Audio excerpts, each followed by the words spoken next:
Hey everybody, welcome back to another episode of Colony Drop, a Gundam podcast. My name is Brian. And my name is Isaac. This is your favorite Gundam podcast where we talk about anything and everything that's related to Gundam, whether that's Gunpla, Gun series and movies, Gun series. What the hell am I saying? Gundam series and movies. Hey everybody, welcome back to Headshot, your favorite firearm podcast.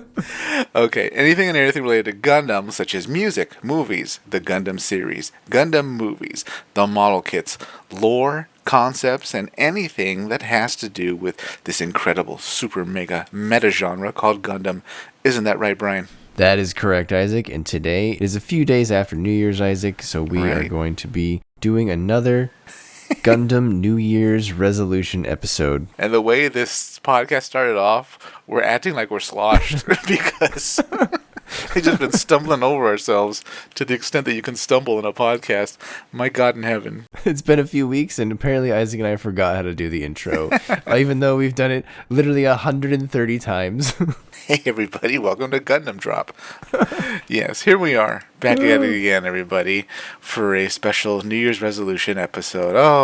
Oh, the resolutions, Hey. Brian. Yes, and Isaac, I had a minor traumatic incident because What? Oh no. my wife and I have some like parent friends, you know, that you meet when you have kids. Okay. And one of them always asked me about our podcast. He's like, "What are you going to do one? And what's it going to be about?" So I told him it's going to be about New Year's resolutions. And he goes, "Oh, didn't you do that last year?" And I was like mortified, Isaac. I was like, "Did we do it last year?"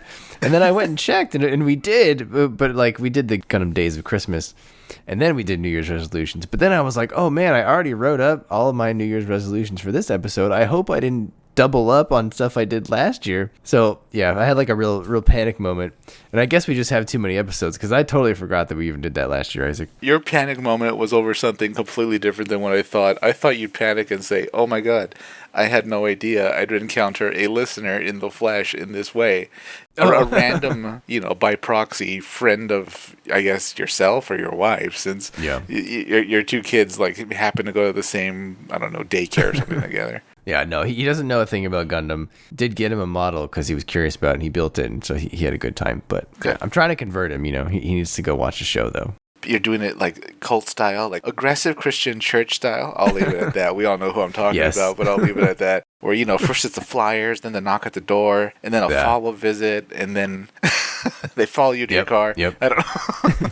I'm going to invite him to the community gathering afterwards. Oh, yeah, sure. Community gathering where, everything's free, including the food, but you got to hear a speech first. It's just the Gurren speech. Take your sorrow and turn it into anger. Have you ever considered taking your sorrow and turning it into anger? Have you ever wanted to turn your enemies into Stardust? Okay, so back to the topic. Right. Yes, listeners, we're talking about resolutions today, which not necessarily resolutions for Brian and I related to Gundam, but resolutions for, say, maybe characters, really. Yes. Anyone or any faction in the Gundam universe, if they had a New Year's resolution, what would it be? Exactly, yeah. How many did you create, Isaac? I have 9. Let's count it up here. 8. Wow. 8. All right. Well, I guess I will go first. Sure. Since I have one more. Did you check if you did the same as you did last year on any of them, or this should just be a surprise for the listeners? I didn't have to, because I specifically made my resolutions based on content we watched this past 2024 that we had not seen in 2023. So that's it, listeners. If you listen to this and you're like, "Hey, Isaac already did that last year," you know what? Isaac doesn't even know that he did that last year, so you can't hold it against us. I'm like a goldfish. I just got like a 15-second memory. Like, all I know is Zeon's right. Zeon did nothing wrong. That's all I remember.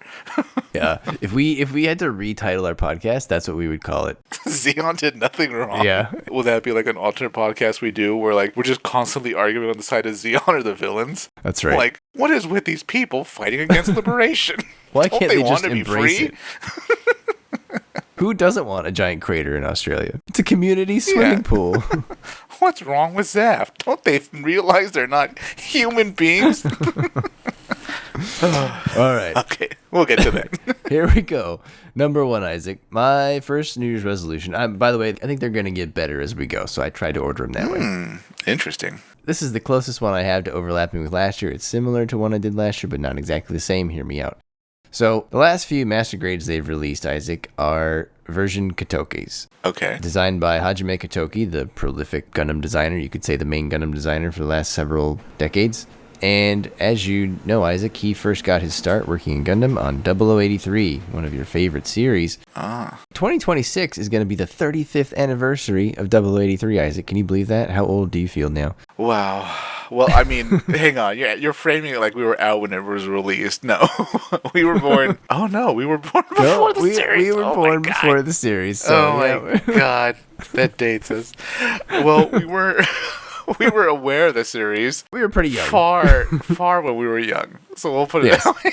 Yeah. Oh my God. But 2026 will be the 35th anniversary of 0083. Yikes. So I think they should do a full 2 years of version Katoki kits celebrating 0083, because not only would it be cool to have him work on kits that he started his Gundam journey on, but also a lot of those 0083 kits, especially at the master grade level, are either missing or very old, if they do exist. They do have master grade unit 1, 2, and 3, but they are very old, Isaac, and they're kind of not very good. They really need to update. So what better time to update them than now? And they also just have straight up, there is no master grade for the Dom Troppen, the Gabura Tetra, and the Gelgoog Marine, as we've already discussed. Sure. The version Ka Zeta was cool. The version Ka narrative was cool. But I think these are a little more classic, especially than the narrative Gundam Zeta, I understand. But Katoki didn't really work on Zeta. But he did work on this series. And I think these are much more needed in terms of both updates and just missing kits than the Zeta or the narrative kit. So that's my first resolution, is for Hajime Katoki to go do his darndest to update all the 0083 kits at the master grade level and give us the ones we don't have on top of that. Wow. I mean, I applaud the ambition of this resolution, yet I'm also restrained by the reality that 0083 is somewhat of a bit of a black sheep as far as Gunpla is concerned, just because they really have almost no interest in making new ones. I don't know. Are they really pumping out the whole series lately? No, they're not. This is never going to happen. But if I was him, I would push for it before I retire. Not only that, but like you could celebrate it, right? Or they could celebrate, I should say, by I don't know, a 4K re-release or something. Yeah, just don't re-release the Afterglow of Zeon. Just re-release the series. Oh my God! Can you imagine a master grade Neue Zeo? Oh, that'd be pretty cool. It'd be big as my desk, but it'd be pretty size cool. Of I was thinking about that. I was like, I need to clear one of my desks to put it on, which would still be worth it. But maybe if they made it an actual desk, it would double. Yeah, you just sit as in like space. sit in the Neue Zeo. Yeah, there you go. I'd be happy with a Valvaro. That's my order, actually. A Neue Zeo, a Valvaro, and then a Dendrobium. That'd be it for me. But yeah, you never know. It's a kind of a big anniversary, because I think the series is one of the greatest series. So it'd be nice if they do something, but I won't hold my breath. Yeah, we'll see. All right, what do you got, Isaac? All right.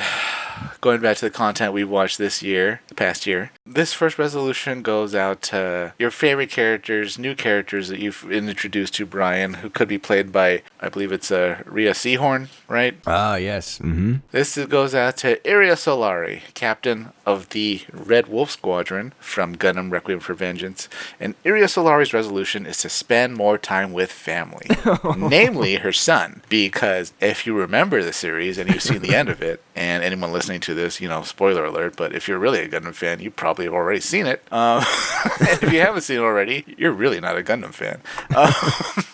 If you remember, at the end of the series, she kind of abandons her son to Zeon Child Services because she refuses to go back to space or whatever family he's with. I guess technically he could be with family or staying with friends. Yeah, I was going to say, did we ever learn where the kid was anyway? No idea. Then again, now that I'm thinking about it, I'm not sure that really specifies his age. So if he was like teenager and above, he might kind of be on his own, Yeah, she didn't seem that old, though. I mean... Okay. Yeah, well, yeah. I mean, you have no idea when she had the kid. I'm thinking under 10, under 5. Oh, I got the sense under 5. That makes it sadder. Actually, it's sad both ways, because if he was a teenager, there's a possibility he was yanked out of high school, thrown into a training simulator, ripped out of that, and then thrown into like an Ogu at the Battle of Baoku. I hope he's not in an Ogo or whatever. Yeah, good luck. So, Iria, spend more time with family, don't stay on Earth, get back to space, and just let that chapter of your life behind you, and just start playing the violin for the new Republic of Zeon. Those are wise words for Iria Solari, and for really anyone. Sure. Right? Life's short. Yeah, time is short. Spend it where you want to. Especially don't leave your kid in space if you're gonna go join Xeon Remnants. Give up your fascist war machine and go spend time with your family.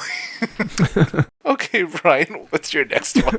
Number 2. This resolution is for Graham Aker, a.k.a. Mr. Bushido from Gundam 00. Oh, no. My resolution for him is simple. He should reconsider the name and his gimmick and stop doing all of it.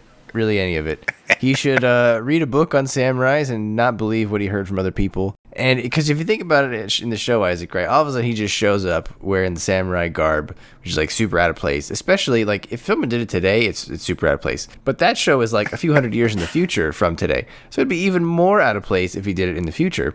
And then we see him at the home of the commander of the A-Laws, and I think he just like bows to him or whatever. Oh my god! And then you're just kind of to assume that he picked it up somehow from that guy. And the wiki says that this guy, Homer Katagiri, the commander of the A-Laws, at least in season 2, that he taught Graham the way of Bushido. Oh my god. But like we didn't really see that in the show, so it just goes from like him bowing to like boom, full samurai outfit. unless I missed some scenes, but I don't think I'd missed that many scenes. And I just always found that ridiculous. And then since, at the end of the show, Katagiri commits suicide instead of facing the music and getting charged and going to jail, you could then perhaps reconsider this gimmick that you learned from this person, right? I hope. That's my advice for Mr. Aker, a.k.a. Mr. Bushido. Just stop. Oh, my God. Mr. Bushido is just so cringe. And yes, I'm using that word. A cringe just because, I'm going to say this, hear me out. It's such cultural appropriation for, like, clearly a man who was raised in North America, I assume the United States part of the Union, right? Yeah. To... just because he took like a few classes with this one guy, decide to fully adopt someone else's culture. It's kind of silly. Like, what if the guy was like Egyptian or something, and like he taught him the way of the pharaohs? Like he'd be walking around with like the pharaoh like headdress kind of thing. That's insane. So yeah, oh god, Graham Aker. It was so ridiculous, and everybody went along with it. He's like such a high rank that you have to go along with it. Right. Oh, yeah. That's insane that, like, even in the far future, even in the Union military, well, actually, no, at that point, it was the A-Laws and the Earth Federation military. Right. They have just such a toxic work environment. Well, that person outranks everybody. He can wear whatever he wants. Yeah, and I'm not one to call out people on cultural appropriation very often. But when I watched that episode, I remember thinking to myself, what in the is going on? Like, how did we get from like point A to point B? Yeah, God. And like the samurai mask he's wearing, I'm not sure it's really so much a samurai mask as it is like a Japanese oni mask, right? Is that right? Yeah. Or was it actually samurai? Okay, because it like a no mask. It was for Japanese stage play because I think it had horns. It was, yeah. It's very like artistic. Yeah, because I don't think the samurai actually needed horns, or because they're already wearing a helmet. Why would you put horns on the front of the helmet on the mask? But anyways, we're getting ahead of ourselves. But yes, Graham, my God, please. It's ridiculous. All right, Isaac. Number 2. This one goes out to our very special, very little monarch ruler of the Kingdom of Foundation, Queen Aura. Ooh. Queen Aura, Your Majesty, your resolution, Queen Aura, is to pick an age and stick with it. All right? You can't just kind of like de-age yourself and then like found a kingdom and then start this world domination plot. There was almost no reason to de-age yourself, actually. If anything, people took you less seriously because you de-age yourself to the point of being like a child. So... just pick an age gracefully, actually, and I think you would have gotten so much further ahead in your plot than looking like a Mary Maya, essentially, like a small child leading a military and trying to take over the world. So 3 things on that. 1, what is Gundam's obsession with like little girls leading armies? Like we already had Mary Maya. We don't need another one. Yeah, it's almost like, so we have the princess trope, right, in Gundam, and then you get like the mirror of that, where you get like the Mari Mayas, the Auras, and even the Dorothy Catalonias, because she was sort of like the Relena mirror in a way for at least a little bit. So at some point, Gundam said, "Look, we have princesses. We need the anti-princess." So that's why this keeps showing up. Okay, number 2. Would it have been funny if they, instead of naming her, Aura or whatever, maybe they give her last name Button, like Benjamin Button, Oh my God. to reference the movie. That Kingdom of Button. And what's the third one? The third one is, oh man, I forgot the third one. Okay, while you're thinking of that, let me just quickly jump back to Gundam Seed Freedom for a second.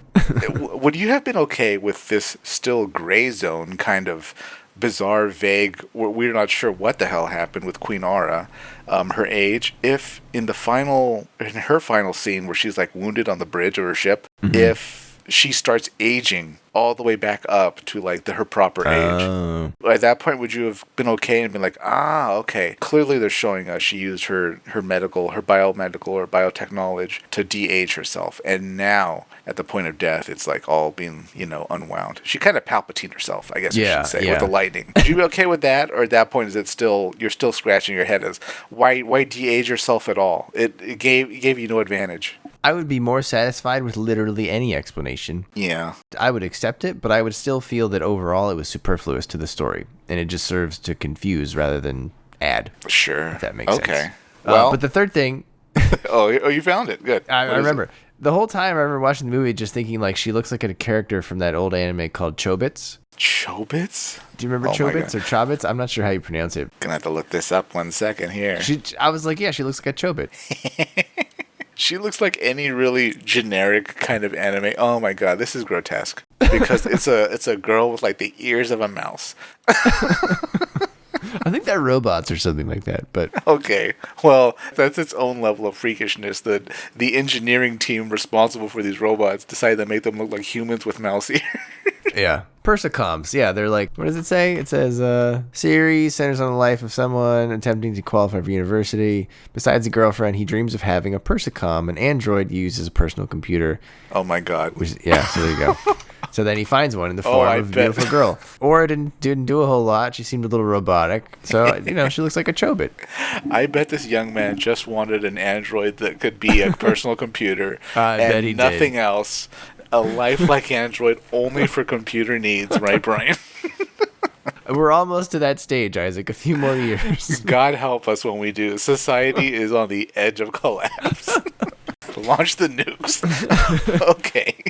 Brian, what's your third one? Number 3, this resolution is for Oz/the Rockefeller Foundation. And it's very simple, Isaac. They have a problem, and they need to fix it. They need to increase funding dramatically toward Leo pilot training. Wow. They are stormtrooper level bad in terms of aiming, and so bad that it seems like an egregious waste of resources in terms of dollars spent on Leos per enemies downed in battle. Sure. You might as well just make the Leos out of aluminum and save a bunch of money, because they go down so easily, and they don't really have any impact on the battle. You might as well just not have them. In Rockefeller's defense, they did eventually phase out the Leos. Somewhat too late, but it was done. Actually, I guess you could say the Alliance was kind of defeated, and then there was almost no more Leos after that because Rockefeller took over. They had Virgos, so Virgos were that's true. Kind of the replacement. But the Virgos didn't end well, so do they ever reactivate them? Well, at that point, the Virgo 2s kind of defeated the Virgo 1s, and then the war was over. So we don't really see Virgos after that. Yeah, that's true. In the defense, I have to do this. I have to say these words are going to come out of my mouth. In defense of Leos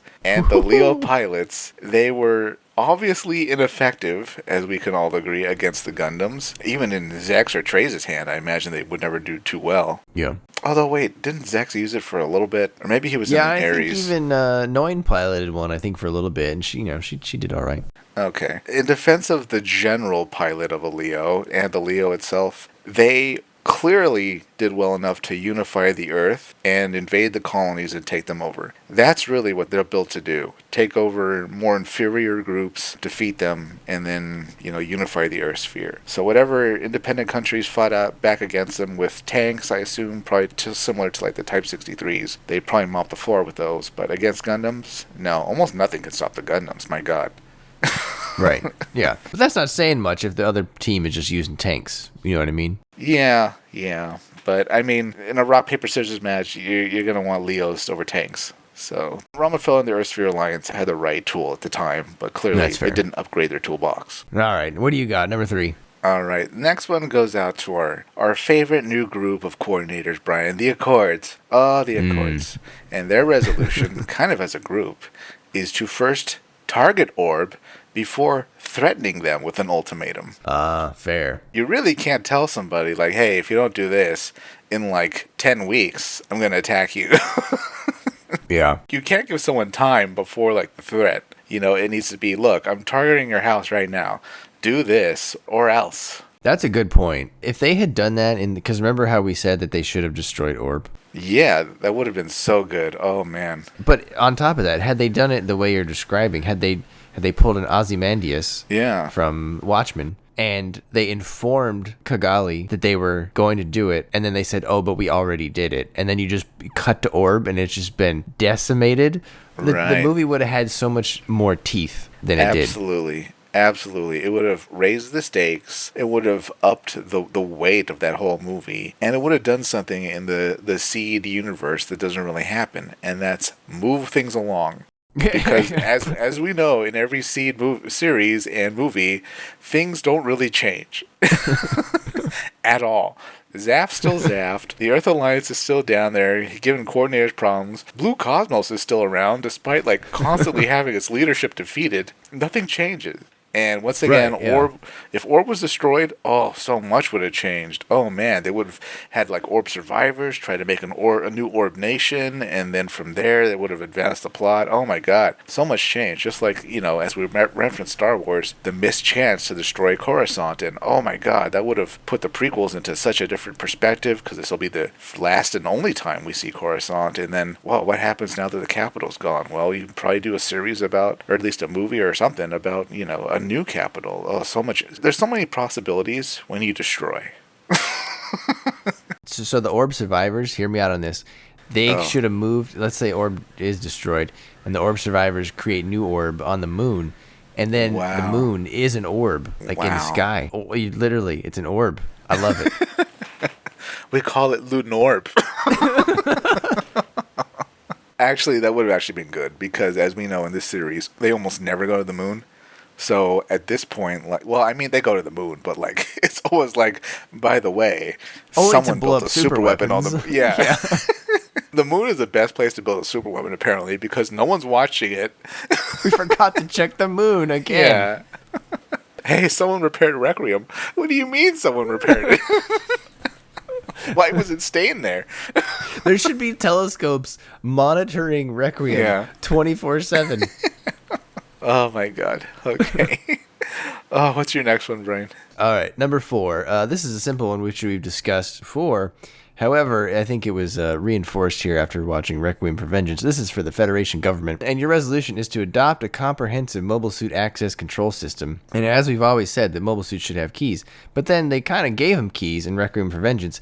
But then Zeon stole the keys, and it's like, if the key is stolen, I almost prefer no keys, because we're in modern times now, Isaac. If you're going to put keys into the story now, you have to adapt them in a way that makes modern sense. If you were going to do keys in mobile suits today, they would be like, you know, tokens that banks give out, or have some sort of 2-factor or 3-factor authentication. So if a Federation knows that a key is stolen, why is it not deactivated already? They should be on the token system. They should be verified daily. They should be doing access purges every week.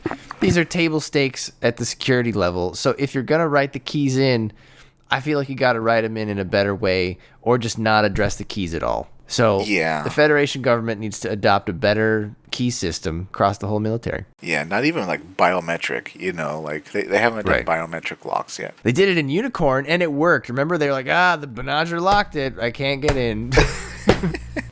Let me just say, though, Zeon has been locking their mobile suits since at least about a coup, when Gato failed to get into that one random guy's dom, as he was desperately pounding on that control trying to open the cockpit. Get me in! Deloz is like, look, you gotta calm down. Come with me, buddy. The headcanon now has to be that there's so many contractors actually building the different Federation mobile suits and gym variants. That's why across the line, some have locks, some don't, some have a key, some have a code. It really depends, like, who built your particular gym. Right, if you're gonna go in and if you're gonna have keys like they did, I feel like you need a subplot about how they stole the keys and how you got someone on the inside that's preventing the keys from being deactivated. You know what I mean? Like, I feel like we needed a little more. You want a Yuri, like, one-shot, 45-minute anime OVA? I do. Yeah, where, like, I do. he's stealing the keys? Yeah, where's my Yuri side story manga about the key stealing? Just he goes undercover, 00 Yuri. Yeah, perfect. Okay. I'll read it. Okay, let's see. Going back to Requiem for Vengeance, Brian. The unnamed Gundam pilot's resolution in Requiem for Vengeance is to not drop his guard when deciding to make Is it to turn around? It's to not drop his guard. Well, that's part of not dropping your guard, I suppose. But to not do that when having like a 1-minute verbal peace treaty agreement with an enemy pilot in the middle of a war zone, in the middle of a critical battle. Oh, yeah. Because he was killed by a goof, right? Oh, yeah. He got the goof sabers right through the chest. Man, this whole time he'd been like easily handling like hand-to-hand combat with other Zakus. Would they have Heat Hawks? Right. And then, of course, just from the behind, he gets skewered by that weird big meat cleaver, the falchion, that or scimitar, whatever it is, that the goofs have. Man, he was so good. He was so close. So close and so good. Yeah. Now, and he's gone. I'm going to tell him the same thing I tell all my employees, Isaac. They need to watch more 90s and 2000s WWF and listen to Stone Cold Steve Austin, who told us all, don't trust anybody. Like, don't make, as you said, a 1-minute peace treaty with the enemy on the battlefield. If she wants to get out after the battle's over and talk, fine. But there's a battle going on. You can't stop in the middle. Yeah, not just that, but like... I wonder if like the Saberfish pilots, who at this point had like air superiority, were like looking down at the battlefield like, what is that guy doing? They just stopped. They're just standing there. Is that a Gundam? Our one Gundam? What is he doing? Our entire plan relies on that guy defeating everyone here, and he's stopped. He's putting down his weapon. We're in the middle of combat. Yeah, not a wise move. What's your next one, Brian? Launch it. Number 5. This is for our friend from Victory Gundam, Uso Ewan, the main character. God. And the resolution for him, Isaac, is to create an annual or otherwise regular maintenance plan for the hidden Victory and Victory 2 Gundams that he took with him and are stashed in Casa Aurelia with him and Shakti. This is inspired by the Instagram account called Dad Advice from Bo. It's always good to have a regular home maintenance plan, check your gutters, know how to turn off your water, gas, etc. Uso doesn't know when trouble is going to start in the future, and he needs to keep those Gundams in tip-top shape at a moment's notice. If someone like the Zanskar Empire comes back and starts some, up when he's not looking. Sure. You know how hard it is to maintain aircraft, Isaac? Those things have to be started at least once a week. They got to be maintained. Uso just put his Gundams under some brush with some twigs on top. They need to create a formal, hangar and maintain those things so that they are, in fact, working when he needs them the most. I'd say that, this is a case of where it takes a village, Oh, yeah. Uso's gonna need, he's better hope that, the nearby area is settled by, League Militaire mechanics and engineers to keep that thing running, Otherwise, it's just it's a glorified artifact or monument at this point. Yeah, it'll be a scrap heap in a few years if he doesn't maintain it. So I agree. He's got to move the whole League Militaire remnant into Casa Aurelia. I wonder how that works as far as the generator. If you just let that thing sit, are you kind of rolling the dice after a few years that it's going to blow? Or is it sort of a fail safe as far as even if no one turns it on, this generator is just going to power down safely and there's no chance of a core breach or some type of detonation? That's a good question. I'm not sure exactly. Obviously, we're dealing with some fake technology, but I would assume they can safely power it down. Sure. Okay. But to your point, you got to be able to turn it back on if you want to use it. He'll find out one day. All right, number 5, Isaac. The next one goes to our special buddy who made a cameo in Requiem for Vengeance. And, of course, I'm talking about who I just mentioned, General Yuri Kalern, or Kalerny, however you want to pronounce it. Kalerny makes him sound pretty nerdy. I hope it's Kalern. Kalern, whatever. General Yuri, our big guy, his resolution is just take an HLV to space instead next time. Don't rely on, like, your friend from high school you haven't seen in, like, 10 years and his Zanzibar hoping he can get you to space, because that friend might have accidentally kind of gotten sane and will kill you at the drop of a hat.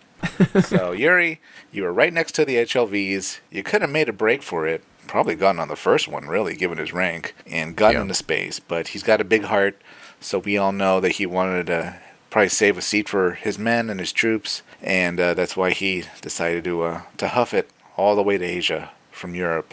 And we know what happened to him. So, Yuri, next time, just grab a seat and get out. Well, he ended up huffing the explosion fumes, too. Yeah, that too. And Also, like, it's fine, I guess, to, like, rely on your friend from high school, but once you meet him and you realize that he's now a crazy scientist, you probably want to change plans, right? Yeah. Hang on, Brian.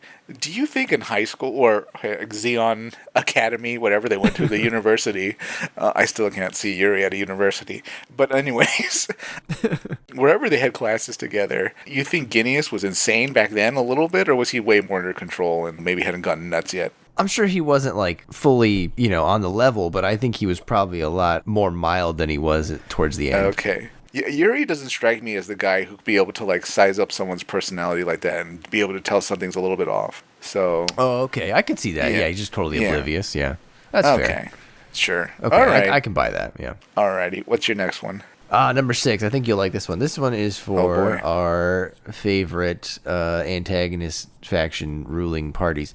This is for Dagon Zabi and Meitzer Ronah. Oh, no. We got a pattern here, Isaac, a pattern of failure. So they both need to adopt a more robust, secretive intelligence gathering of your family members that you are putting in charge of your empire, especially if you think they might be budding despots or dictators. So in Dagwin's case, he acknowledged Garen's similarities to Hitler, but he didn't take enough action to save the family. And, I mean, all he had to do was rally the kids against Garen if worse came to worse. He could have just called them up and been like, hey, you know what? I think Garen's up to something. All of you, I know you probably don't like him. Now might be a good time to check in on old Garen and see what he's doing. And then in Meitzer's case, perhaps we can blame it on dementia or something, but he should still have people around him willing and enabled to sniff out trouble like Caruso. In other words, Isaac, just have a contingency plan for your crazy children. Has no one read the Batman arc called Tower of Babel or seen the Justice League Doom movie? If you're going to be a ruler, Isaac, you need to have contingency plans, and I don't feel like these guys had them. Yeah, that's a great point. Like, in Xeon, they mentioned the Royal Guard, but clearly they either don't answer to Dagwin, or they're feeding him, like, not the entire picture. Right. Because so many shenanigans are going on that this, omnipresent Royal Guard that confines Shar is unable to report back or notify anybody about what conspiracies are happening just within Xeon. And then for Meitzer, oh man, in the space of that movie, Caruso, I'm still a little vague on whether Meitzer knew or didn't know about the bugs. I believe he claims he didn't know. Okay. Launch the bugs. The bugs get launched under Meitzer's nose. In addition to that, Zabine kills Caruso's right-hand man and then, like, throws him out an airlock. And then, apparently, based on, like, the novels or whatever, once Meitzer dies, Cosmo Babylonia and the Crossbone Vanguard immediately collapse into civil war. So that doesn't happen like at the drop of a hat. Clearly, there were a lot of people sort of competing and seeing who'd be on whose side. So the moment he died, a civil war happened. Right, yeah. There's clearly a lot of moving pieces behind the scenes there. So yeah, I don't know. I'm just saying, get it under control, people. Like, if you're gonna be the guy on the chair, you need to have some eyes and ears out there, and I don't think these two did. No, this never happens in the Earth Alliance.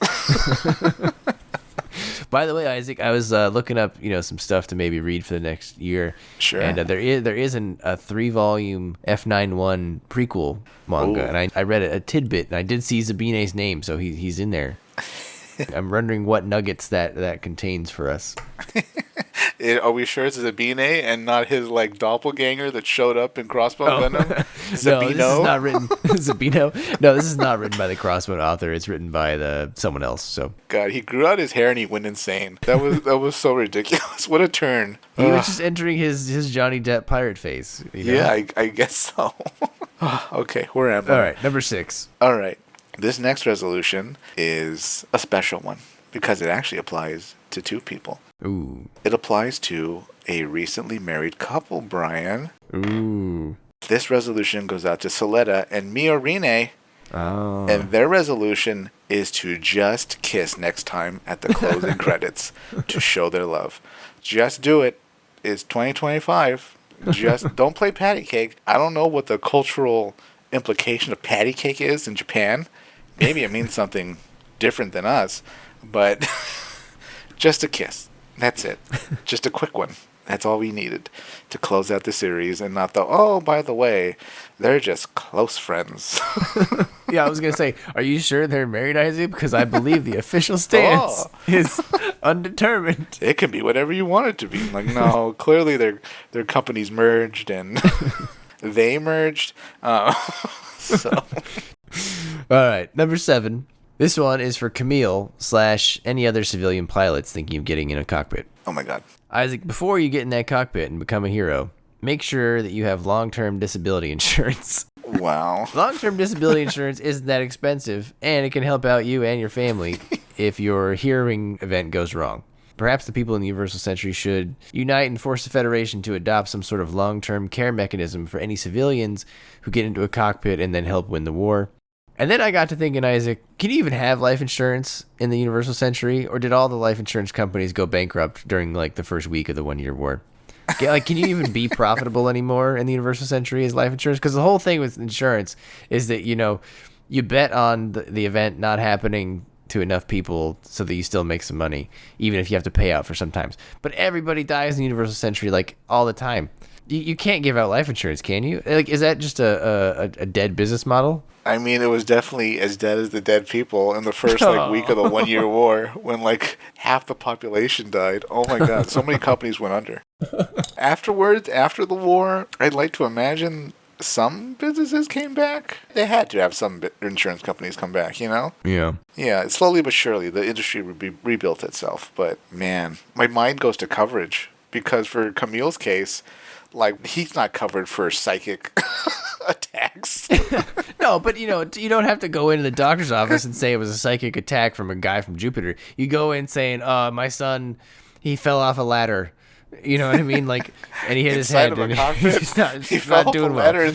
Inside of a cockpit, he fell off a ladder? No, you don't. Come on. You don't mention Denied. anything about the cockpits, mobile suits. You stick to ladders and household accidents. But I'm just saying, these kids, they need some insurance. The real question is, why didn't Paptimus do that psychic attack way more often? Is it like his blue turtle shell? He can only use it when he's losing? When he's the moment from death? He's oh, I'm about to die. Psychic attack. I think he could only manage it on the verge of death, that was his last ditch thing he could do. Yeah. It's like his soul attacking almost, his soul leaving his body attack. Okay. Yeah. All right. Yeah. He was pushed to the edge, literally. Man. Okay. Number 7. All right, number 7. This one goes out to our favorite Azadistani boy, Setsuna F. Seiei. And his resolution is to next time pick a more believable alias because no one who looks like him has a Japanese name. Let's just call it what it is. There's no way a person has a Japanese name. There's more of a chance of me having a Japanese name with the way how I look. And that's not even possible. So, should have gone with a different name. You should just start calling yourself Setsuna. Yeah. You meet someone at the gym. Hi, I'm Setsuna F. Seiei. How are you? What does the F stand for? I don't know. Do we ever learn what the F stands for? Is there a canonical answer to that? Yeah, it stands for false name. I've never met anyone who introduces themselves and says the initial of their middle name. Oh, okay, here it is. I got an answer. It says, Soul Dark Hunter on Reddit 5 years ago said, according to the writers, it's the word from. If you fully translate his name, it becomes something like a moment from the holy eternity. Oh my God, wow. What a terrible name. That's Setsuna different. from Seiei. All right, number 8. This is for one of our favorite Gundam princesses, Kudelia Ina Bernstein. It is to refuse to have Mars participate in solar system affairs unless Gallarhorn undertakes an exhaustive search for any remaining hibernating mobile armors like Hashmal on Mars soil. Wow. In my opinion, Galahorn needs to clean up its mess instead of leaving Mars to defend itself from something it doesn't even know exists. For all Cordelia knows, there's 10 other mobile armors, just like Hashmal, sitting under the sand somewhere on Oh Mars, my waiting God. to just destroy whatever little hope the Martian cities have of being prosperous. Brian, you are a genius. You have just revealed what Neo Galahorn's plan is. And that Ooh. is to let independent Mars keep prospering along and building and developing, because Neo Galahorn knows underneath the surface of that red sand is an army of mobile armors just waiting to be awoken and rise up to just rain down slaughter and destruction on Mars. And who will come from Earth to save the day? Who will come to save lives and bring back order and defeat the evil mobile armors? It's Neo Galahorn. See, that's perfect. You could give us the OVA about the Calamity War, and at the end, you get the post-credit scene. It's Rastal, and he's staring at a screen of all the known hibernating mobile armors Oh my around the God. solar system, and then he pushes the button, and they start coming online. And there you go. Rastal gets his opportunity to come back to power. Oh, all of us. Oh, you need Galahorn? Oh, I guess I could go back. I guess I could go back to my post and save the world. That seems like a very Rastal alien thing to do. That's a very Galahorn thing to do, just like how they played the whole Dainsleeve situation, Yeah. which they're going to need again to defeat Right. the mobile armors. Hope you didn't use them all on poor little Tekkadan. I'm sure there's a huge supply just waiting to be used. But man, Galahorn's coming back, and boy, do they have a great plan to save Mars. All right, Brian. My final one goes to Thunderbolt, a great series. At least half of it's great. Let me just say that. And this one doesn't go to a particular person. This resolution goes to a whole organization. And this resolution, Brian, is for the Moore Brotherhood. Oh, our favorite guys. Our favorite confusing Federation faction where you're not Yeah. really sure if they're actually part of the Federation or... Yeah, slash nonprofit, slash corporation, slash paramilitary group, slash private military company. We're not really sure what they are. We just know they had enough money to kind of get their own small fleet and try to fight for the ruins of a colony, which is next to useless because, Brian, we've never seen a colony rebuilt. Yeah, not a lot of success going to be had there. You have a greater chance of seeing someone put a broken glass bottle back together before you'd see a colony put back together. Right, you could No. maybe recycle the materials Yeah. to go build a new colony somewhere else, but I don't think you're putting the one back together. No. The closest we've ever seen in any series, and not enough people make a note of this, is Delaz at the Garden of Thorns. But he didn't so much rebuild the colony as he, like, kit bashed a base out of, like, what was left of a destroyed colony. Like, he strapped, like, an asteroid to it, and he was kind of done after that. But, Yeah, I agree. There's also, like, Moon, I think, in Oh, Double Zeta? like, that's kind of run down. I don't know if that's rebuilt, but it's definitely run down. no. But I think the colony was intact, though, wasn't it? It's still... Yeah, it's still cooking, but, Yeah. I guess it comes back in Moon Gundam, which we should read someday, but yeah. Oh, boy. All right, getting back to my actual resolution, though. The Moore Brotherhood's resolution, Brian, is to not throw mobile suits, including mobile suits piloted by teenage cadets, down Sniper's Alley, hoping it will somehow improve the situation. Because, my God in heaven, Brian, that was a slaughter the likes of which has not been seen since the good parts of the 1 Year War. Right. It was so one-sided.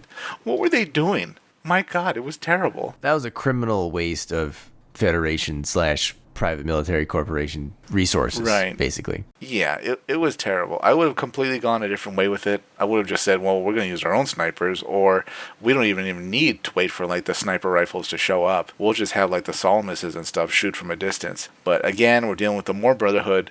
They really don't want to do any more damage to their colony. God knows why. I don't think they're ever going to rebuild it, but yeah, that was their logic. Send these poor cadets down the alley getting blown away. Not a good plan, even from the Xeon perspective. Yeah, I was thinking, even if you were using those kids to determine the location of the snipers, couldn't you just put the gyms on, like, autopilot? Or just, like, Yeah. put the gas pedal down and let them go? Like, that way you at least save the pilot's life, even if you're going to waste the gym. Yeah, throw some probes or drones out there. I don't know. Right. You don't have to send all of your suits. Yeah, how about a missile volley? Because, like, I assume, all right, at least some of the missiles would head towards the general area of the snipers. So we're Right. going to see the snipers shoot the missiles to give away their position. And then, have the Solomouses bombard that area with their beams. But no, Brian, you and I were not in charge of this mission. Instead, it was the More Brotherhood, which is way too emotional to have like a logical approach to this situation. Yeah, and I agree. If you take a step back, they're just fighting over nothing anyway. Yeah, so you should probably just leave. It's a lost cause. Yeah. All right, Brian, what's the last one? All right, my final resolution. This is for the hero of Gundam Seed Freedom, Lacus Klein. She needs to introduce legislation to significantly increase funding for plants' education concerning government and how voting works in order to limit the future number of coups that occur in ZAFT. Clearly, the ZAFT public is not taking their voting duty seriously, Isaac. I don't know what they got to do if they got to give out 2 I voted stickers per person if necessary, but they got to do whatever it takes to get people to take their choices concerning leadership more seriously or adopt more limitations on power. Because the coordinators are supposed to be more advanced, Isaac. They're supposed to be smarter. Why are they falling for these wolf in sheep's clothing leaders every 6 months? Brian, if I may throw a small criticism in this situation, voting doesn't matter when there's a coup every 6 months, though, right? Right, but if they voted a little better, perhaps they could limit the... We can't vote our way out of coups. Well, I'm just saying maybe they would put people better in power who would more resist coups and maybe not get themselves into situations where coups would be perceived to be necessary by other parties. That's the thing, though. Like, the coup knows you're going to resist. That's why they have the coup, rather than, actually vote. But I guess this kind of goes to whole ZAFT's culture, right, where... They're so used to not being a peaceful transfer of power, which, thankfully we have in most democracies, that they're just like, oh, time for a coup.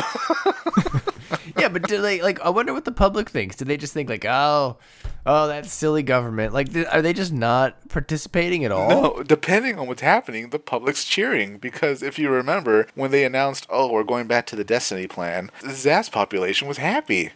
At least the people that we saw. I'm sure there was somewhat of a mixed bag in other areas, but man, the stuff that happens in a coup doesn't really happen in a vacuum a lot of the time. Yeah, all I'm saying is Lacus has to get this under control, Isaac. That level of coups per year is not sustainable. She's had a year to get it under control and to try to remove people from power who are clearly going to be working against her, and she failed. Almost all of ZAF's military turned against her. I'm surprised they still had troops in actual ZAFT that sort of uncooed the coup.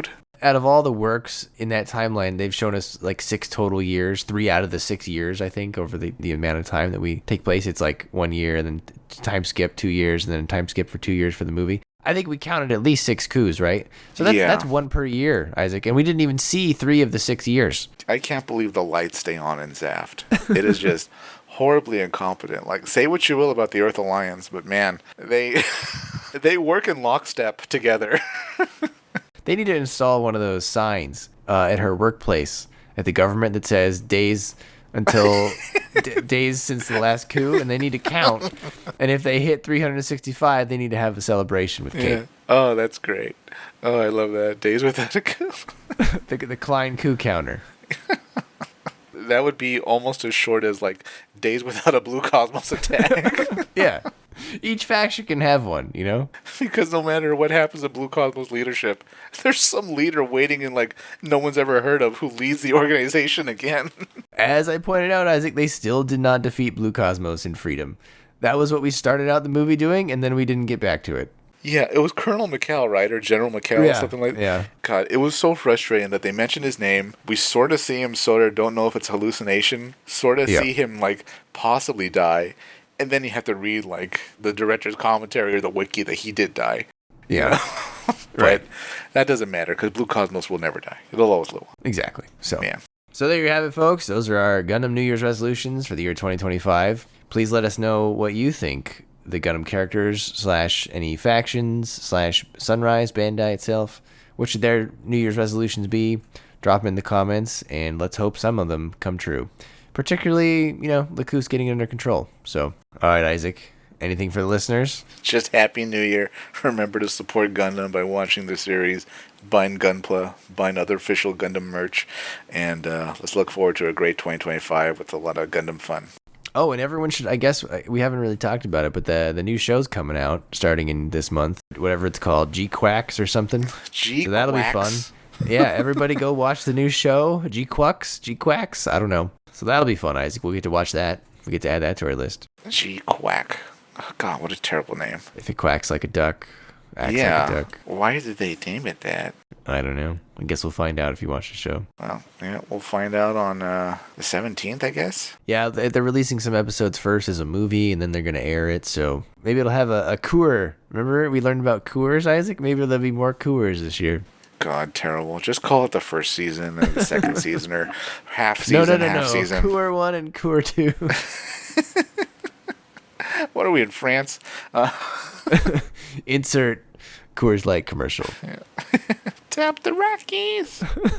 Coors Light. All right, that was an old commercial. Oh, I dated myself. All right, Isaac, take the listeners away. Happy New Year, everybody. Yeah, Happy New Year. Yeah. All right, listener, before you go sleep tonight, stand next to your bed, get on your knees, put your hands together, look up at the ceiling, and hail Xeon.